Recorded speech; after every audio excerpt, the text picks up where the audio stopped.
All right, awesome. Looks like we got the chat back. Last time we tried doing this, I think YouTube disabled my chat on these live calls. Some of you guys went a little crazy in that chat, and I think you guys triggered something, but we're back and we have the chat open. Give me a minute, guys. I am gonna get everything up and running, and then we're gonna do a quick Q&A. So if you guys have questions as you're watching live on YouTube, type them in the chat box here. I will answer these questions live as I get some steps in and do some cardio. So give me a minute, guys. Get those questions ready, and I will get up and running.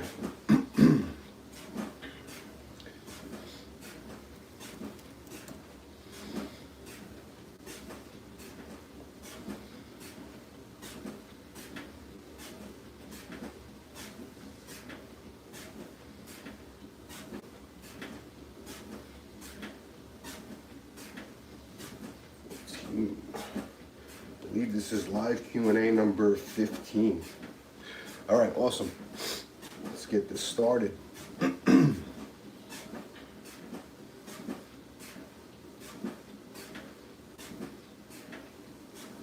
Recording in progress. All right, guys, we are here for live Q&A episode number 15, where I'm going to answer you guys' questions live on the call here. We're going to do a quick one today. We're going to do about 30 minutes, guys, while I get some steps in and finish up my cardio. But ask away, guys. I'm going to answer these pretty much rapid fire style. Let's get to them. Let's start with what we have here. I'll just read some comments. Been here since 3K subscribers. Awesome, man. I appreciate the support. I know I don't mention it too often, but guys, really, like, I know some of you guys have been with me for a really long time, and I can't thank you guys enough, and I really appreciate the long-term support. It means a lot, and I'm happy you guys are here getting value from the videos. I hope you guys are applying the training programs and principles, and it's awesome to hear, man. You've been here since 3,000 subscribers, man. That's awesome. Tuning in from Northern California. Awesome, man. Shout out to my West Coast guys. All right, let's get to some questions here. Yes, I am on the treadmill. I'm doing some steps right now. I am getting my 10,000 steps in today. Actually, I'm doing about closer to 9,000. I've been working pretty much all day, so my step count's been very low today. So usually what I'll do is get some steps in on my walking pad at my desk while I'm working. So right now, that's what I'm doing. So let's get to some questions here. So first question, with the Arnold split, is training arms after chest and back too much overlapping muscles? So that's a good question. It's actually a pretty common question I get, not just with Arnold's training split, but with training programs in general, right? So for anybody that doesn't know Arnold's training split, it's basically an antagonistic split, right? And there's a few different ways to run it. Arnold generally ran it 6 days per week. Basically, he did chest and back on one day, he did shoulders and arms the next day, then he did legs, and then he would repeat that 3 days in a row again before taking Sunday off to rest. So basically, it was a 6-day split, everything twice per week, right? So now the question is training shoulders and arms the day after chest and back too often? Is it not enough recovery time between those muscle groups, right? So when you train chest and back, you're always indirectly training the shoulders and arms, right? You know, when you're doing your heavy compound pressing movements, your triceps are being worked, your front delts specifically are being worked with some other shoulder work involvement in there as well. Your rowing movements, you're going to hit your rear delts, you're going to hit your biceps, right? So there's no such thing as true isolation exercises when it comes to like these big compound lifts, even if they're for the chest or the back. You're still getting some indirect work for biceps and triceps. Now, a lot of people will look at that and they'll say, okay, since you trained your biceps and triceps indirectly the day before, training it back to back the next day is not necessarily ideal. In my opinion, in my experience, the fatigue that you're going to get and the stimulus that you're going to get from the indirect work is not enough to justify not training them the next day directly. Does that mean that it's the ideal way to do it? No, it's not the ideal way to do it. If your training program happens to line up that way, where you're going to train your arms the day after chest and back, it's totally fine. There's not necessarily a benefit to it. The way Arnold did it with his split specifically makes sense, because if he was doing that 3-day split where he's doing chest and back, shoulders and arms and legs, if he were to put legs in between shoulders and arms, he would get that day of rest. But now he'd be training shoulders and arms the day before chest and back again. And in my opinion, that would be less ideal than the way he has it set up, because now he's going to train the triceps, the biceps, and the shoulders the day before he goes back into some heavy compound pushing. So that fatigue from arm work and shoulder work is going to carry over to the next session. So in my opinion, the way he has it set up, if you're going to train antagonistic, that's a great way to do it. Now, I don't necessarily recommend training 6 days in a row. I really like a day of rest after 2 or 3 days. So if you're going to run something like that, one good way to do it, if your schedule allows, is simply just train 3 days on, take a day off. Or you could even incorporate something like 2 days on, 1 day off. But even just putting that rest day in there, now that gives you the flexibility. So if you wanted to, you could train chest and back, legs, shoulders and arms, take a day off, and then repeat, and it would be an issue. So I hope that answers your question. I'm going to try to get through as many of these as I can. So again, I'm going to try to go through them as quickly as possible. Did you ever experience muscle imbalance? My left bicep is bigger, but left has more definition. My right tricep has more definition, but my left tricep is bigger. Yeah, so 99% of people don't have symmetrical arms on both sides. Usually one side is slightly bigger, slightly stronger, slightly more dominant. And again, that's why some of us are lefties and some of us are righties. But also a lot of these body parts, our muscle insertions are also slightly different, right? So my left arm is about 1/4 inch bigger than my right arm. It's always been that way. Coincidentally though, my right arm, my tricep long head is actually much longer and inserts lower towards my elbow, and it tends to look more impressive from like a side tricep pose. So it's totally normal to not have completely symmetrical arms. What I would say is if you have a significant imbalance or weakness, always train the weaker side first, and then match that performance with the stronger side. This way the weaker side can catch up, because if you're always doing the stronger side first, you're going to be doing more work on that side, and your weaker side's just not going to be able to catch up. So that's definitely the way to handle that situation, but don't expect it ever to be perfect, okay? All right, any special advice for us older gents? I just turned 48. I've been lifting hard for a couple of years, made a lot of progress, and wonder if I need to do anything different due to getting older. So this is a question I get pretty commonly, actually. And what I would say is, training doesn't change just because you get older, right? There are a few things that are obviously different with an older body versus a younger body. The way you're going to train at 48 is probably going to be different than the way you trained at 14, right? But the training methods and the stimulus to grow muscle are still going to be the same. You just have to be smarter about it at 48. And obviously, smart training is always good. You should always train smart. But at a younger age with less wear and tear on your body, you could get away with a lot of things that you can't get away with when you're older, right? I'm 35. I'm not yet in that category of 40 plus. But I'll tell you this, I've been training since I'm 14, and I train just as hard, if not harder, than when I was that age, but I can't do some of the things that I could get away with back then. I can't simply just walk into the gym, get under a heavy squat bar, and start squatting my 5-rep max. I could do that when I was younger. My body's a bit more older, a bit more stiffer. I've got more wear and tear on my joints from the years of training, and that's a factor as well. It's not just age, but it's mileage, right? So I'm 35 with 21 plus years of training, right? I've racked up way more wear and tear than somebody that might even be 10 years older than me, but just started training, right? So that's a factor as well. So what I would say is the major difference is pay attention to your exercise selection and technique. You don't have to be a slave to a specific exercise if it doesn't agree with you, or a rep range or anything like that. So what I would say is never do any exercises if they cause any discomfort, and really just focus on the movements that you can complete safely and comfortably and progress long term. So if squats don't do it for you, but a hack squat or a machine squat is better, go for it. You know, same thing with any other movement. If you can't do heavy barbell presses, do dumbbell presses. And that's the key to longevity at any age, honestly. Ever tried some powerlifting program like Candido or 531?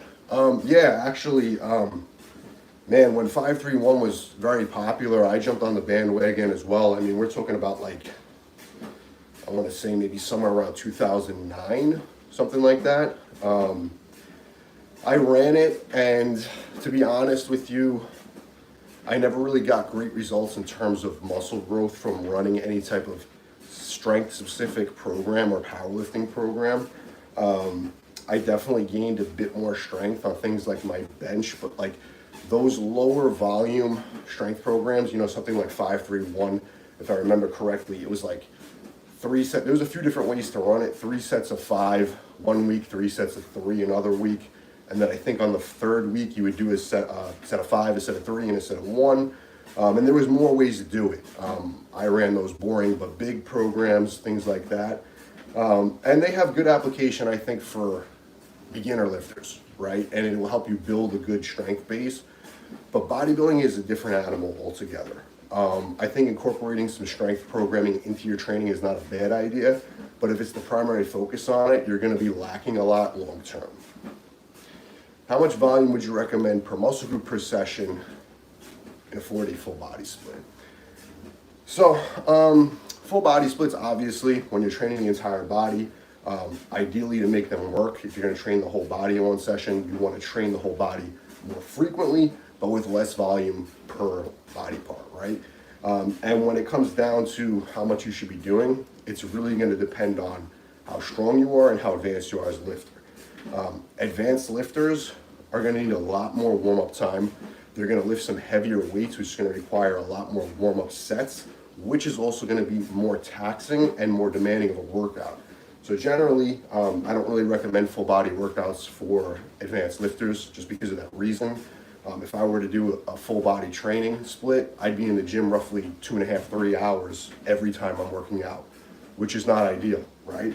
Because obviously whatever I'm doing at the end of the session when I'm 2.5, 3 hours in is going to suffer. And if it's a new body part or a body part that I haven't even trained yet that session, it's going to be neglected, right?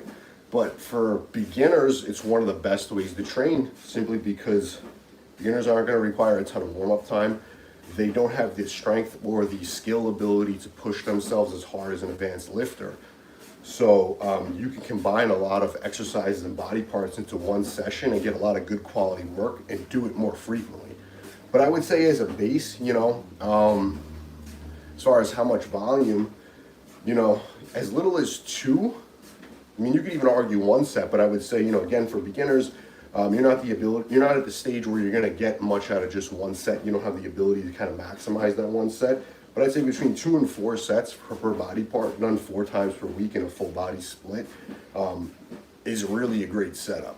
And I think pretty much anybody that could do that and recover well and keep your training sessions to like 90 minutes max can benefit well from that. If your training sessions are becoming much longer than that, simply because you're stronger, you need more recovery time, your full body training might be something eventually you're going to want to move away from.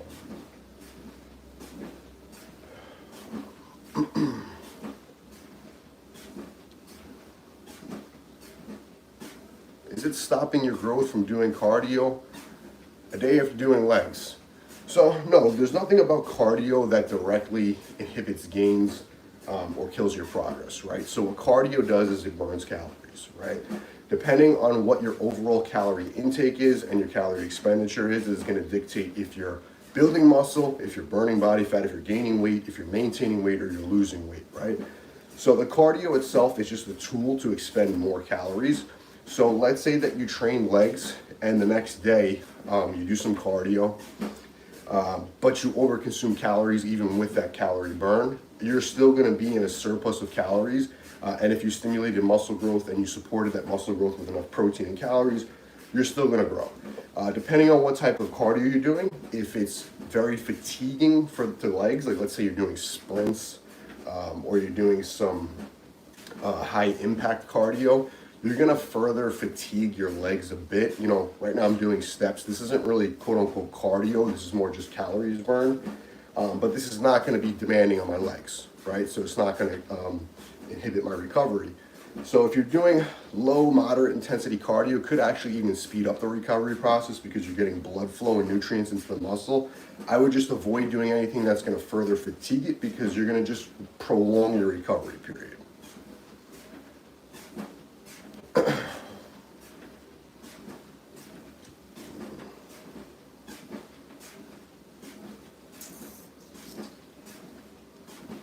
How long have you been working out? I have been training bodybuilding specifically since I'm 14 years old.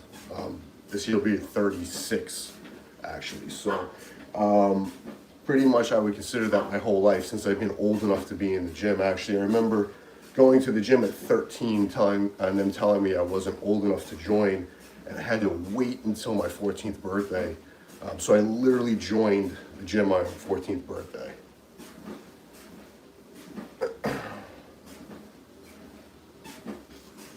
RDLs or good mornings? So great question. Hip hinges, lower back training, glute training, hamstring training, these are all movements that you could utilize. You know, good mornings, RDLs, even stiff leg deadlifts are all great options. Each one of them has their own unique pros and cons and specific application, right? So anytime you're hinging at the hip, generally you're working primarily the posterior chain. So your lower back, your erectors, your glutes, and your hamstrings, right? Now, each one of those three movements are going to target and bias those muscles a little bit different. So something like a good morning is going to completely take your upper back out of the movement, right? Because you're not holding the weight in front of you, and you're specifically targeting more of the lower back with that movement. Now, if you do something like an RDL, which incorporates a lot more hip hinging, you're really going to target the glutes a lot harder. Again, none of these movements is going to isolate any of these body parts. They're all going to work together. Just certain ones are going to get biased more depending on the movement. Now, if you do something like a stiff leg deadlift, simply because there's less knee bend in there and there's a bit less hip hinging and the glutes going back, you're going to work the lower back and the hamstrings a bit more.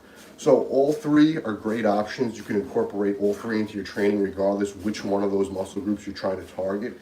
And I honestly recommend rotating through them. If you don't have one that you like, using a mix of them into your training is great, just to keep things balanced. But you know, if we were going specifically with like glute training, RDLs, if you were going strictly with hamstring training, stiff leg deadlifts, if you're going strictly with lower back, good mornings are great.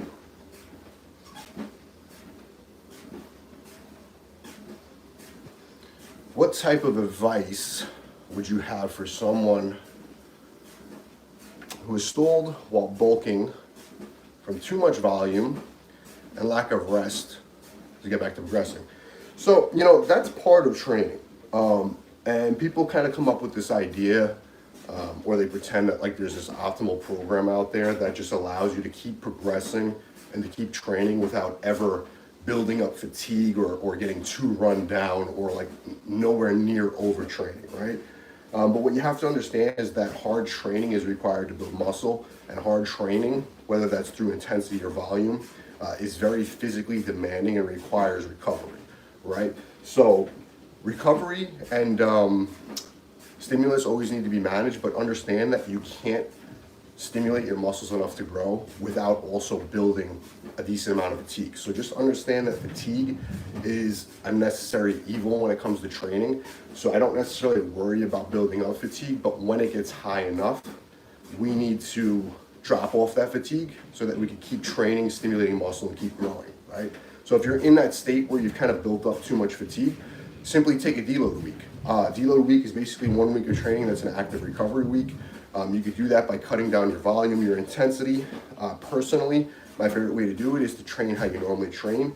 Just scale back on the weights to 60 to 70%.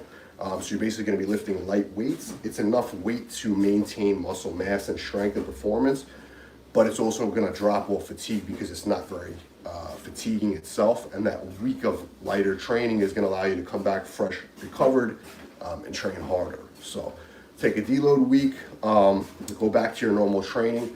But if you think it's volume or intensity that, you know, kind of dug you into the ground, pull down your volume, maybe pull down your intensity if you need to, kind of find that sweet spot where you could train hard and still progress for at least 6 to 12 weeks at a time. Then implement deloads as needed. That's basically the way to do it. Essential supplements for building muscle. So, you know, supplements are basically going to enhance everything that you're doing nutritionally and training. So the first thing you need to understand is that supplements are only really going to do what you want them to do if your training program is set up correctly and if your nutrition program is set up correctly. So once you have those things in place, some of the best things I like to incorporate, number one, creatine monohydrate. So basic creatine monohydrate, there's all these new formulas out there that I don't recommend. Basic creatine monohydrate is the only one that's actually been studied long term and has the tried and true data to show that it's an effective supplement for building muscle, increasing performance. There's cognitive benefits. It's just all around an excellent supplement to use, and pretty much anybody can get benefits from using it. I supplement with 5 grams of creatine monohydrate daily. I get all my supplements from Transparent Labs. I recommend Transparent Labs to everybody. If you guys get anything from Transparent Labs, use my discount code JACKED10. It's JAKKED 10. Creatine monohydrate is my number one supplement. Second one that I use every day is a good whey protein isolate. Now, whey protein isolate, in my opinion, is much more superior to any other type of whey protein, simply because they remove all the lactose, right? So you're getting that high quality protein source, but it's also easily digestible. And a lot of people are somewhat lactose intolerant. And if you are, that makes using some type of whey protein supplement less than ideal. That's when you'll get those gassiness, bloating symptoms, and kind of the bad things that people think about when they talk about whey protein powder.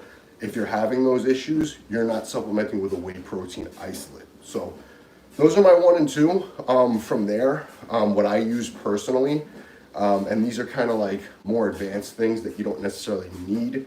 I always like people to kind of, you know, use the foundational stuff first. So like creatine protein powder, a good multivitamin, obviously. I use electrolyte powder. So I'll use Hydrate from Transparent Labs. Generally, I'll mix that with my intra-workout shake, which I'll also use some essential amino acids. So I put essential amino acids in my intra-workout shake. I actually mix the Hydrate, the essential amino acids, and I'll actually put carb powder in that shake. And basically what that'll do is that'll keep me hydrated during my longer training sessions. It'll keep me fueled with the carbohydrate powder because I'm actually getting rapid absorbing carbs in my system by sipping on that while I'm training. So I'm never running out of energy because I'm actually taking it in while I'm training. And then also the essential amino acids, they're there just to prevent any muscle breakdown. So if your nutrition's not on point and your body's running out of energy, it's going to look for amino acids. If you're supplementing with them, you're basically supporting your entire body to continue staying in an anabolic state while you're training hard. So that's what I personally do.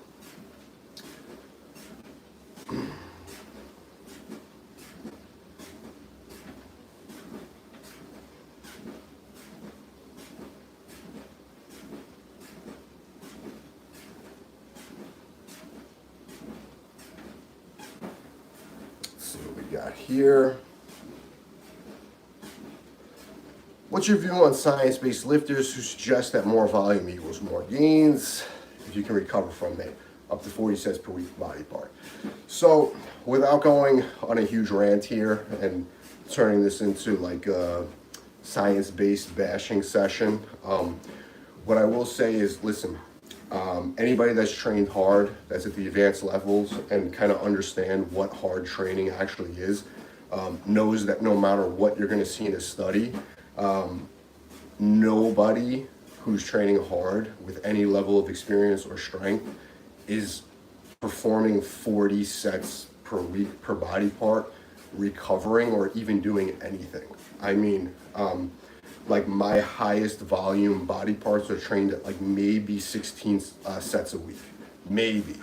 And if you ask me to do anything more than that, like I'm basically just going to be picking up the pink dumbbells and doing warm-up sets. And when it comes to studies, the problem is a lot of these studies are done on college students and not serious bodybuilders, right? And it's really up to the student to say, I put down that weight because it was the last hard rep I could complete. And it's not really an accurate representation of what an advanced lifter can do in the gym. And I promise, and I challenge anybody that disagrees with me, find me an advanced lifter who can do 40 hard sets a week. And any of those sets past maybe 20 are even remotely demanding or stimulated and can still recover and continue to do that long term. So to me, it's not even a useful study to look at for somebody like me, because they're not doing the studies on people at the level that I've been training at. When they do a study on somebody who has been training for 20 plus years and they look at how many sets are best for hypertrophy, I guarantee you the number is going to be much less than that, simply because advanced lifters can take each set much further and much more closer to failure and get more out of less sets.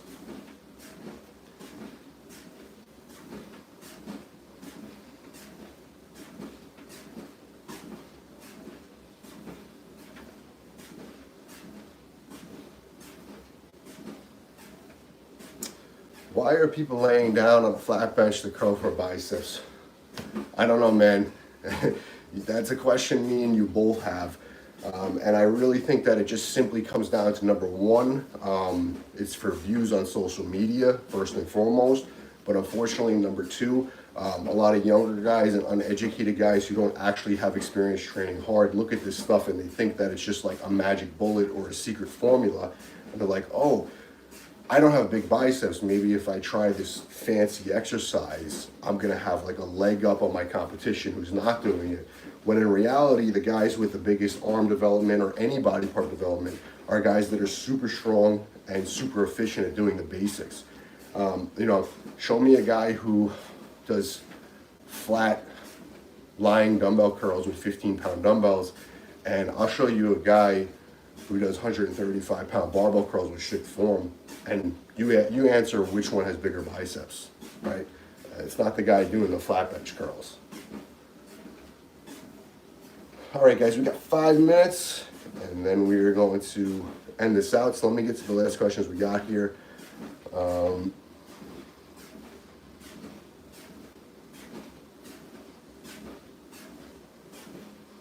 Hey, Peter, I sent you a message on your website. Is that the best place to reach you? Yeah, I get to all my questions. So if you submit a question on the website, I'll definitely get back to you. You can DM me on Instagram. You can message me on YouTube. I pretty much see all of them. Best place is either to send me an email to my direct email or on my website, submit it in the question box and I'll get to it.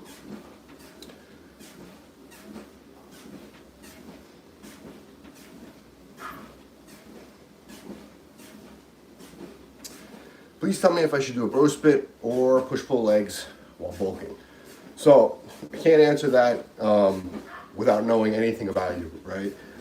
If you're a beginner, the answer is going to be very different than if you're an intermediate or advanced lifter versus what you're doing nutritionally and in the gym, right? Like all you're talking about is a split. The split itself means absolutely nothing. It's the training that you're doing within that split that's actually stimulating muscle. So if you do a bro split, but you're not training hard, it doesn't matter if you switch to a push-pull leg split, right? So you need to first start with the exercises, the intensity, the volume, and the frequency, and then kind of work the split around that, right?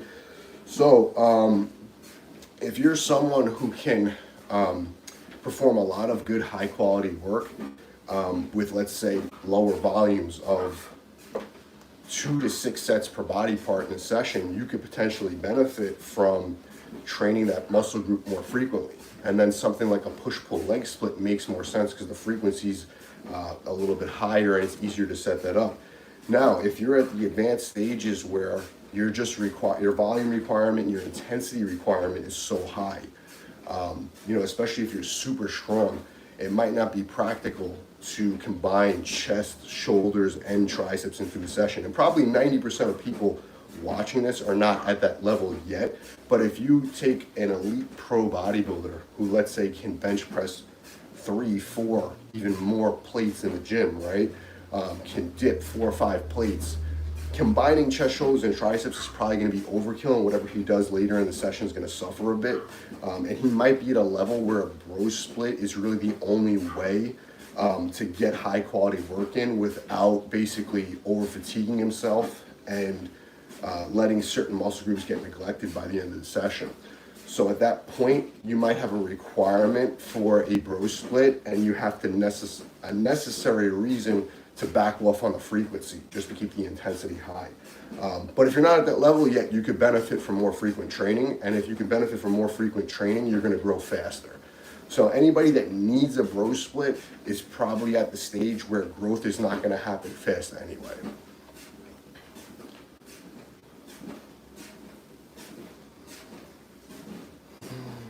All right, last question here.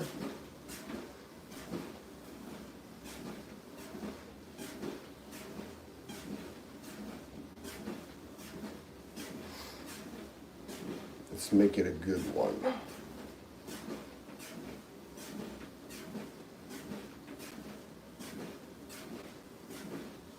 All right, let's see.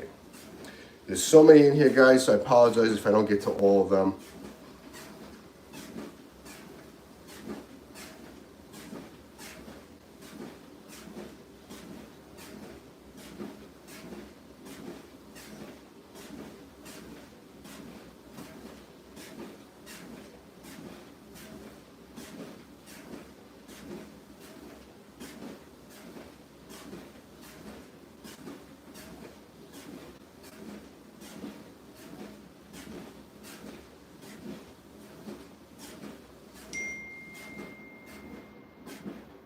Someone says, get a barbell row tatted on your chest, man. I love it.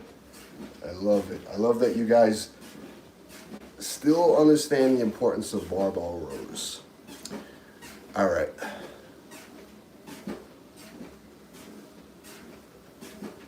One more question here, guys. Sorry, this chat is being a little weird.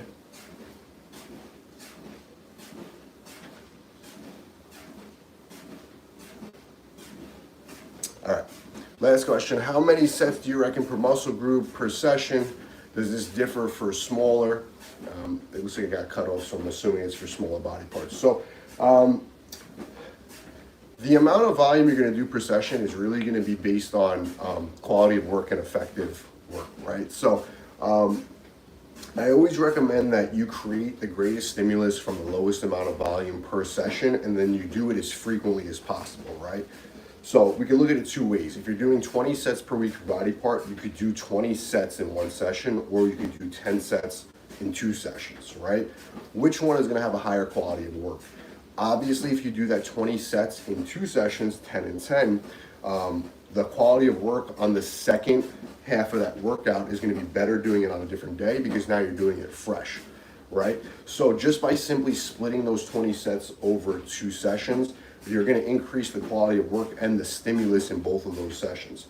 Now, if you can recover from those 10 sessions and perform the next 10 sessions within a few days, you're going to be better off training at a higher frequency rather than waiting longer, because the goal is to rack up as much effective volume as you can consistently over time, right?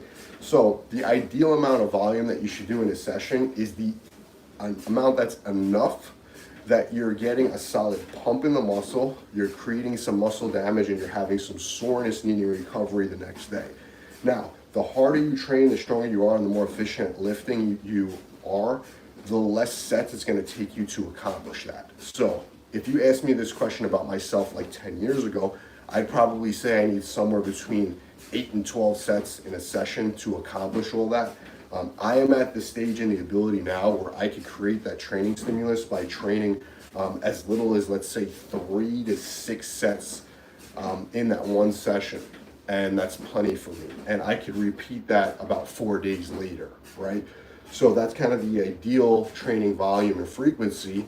But there's benefits for me to cramming a bit more volume in there and spacing it out more. But to answer your question, the ideal volume is enough to create that stimulus based on your ability to perform in the gym. So if you're at the level where you can create that stimulus with just 3 to 6 sets, do it. Don't do more. But you might not be, and you might require more volume.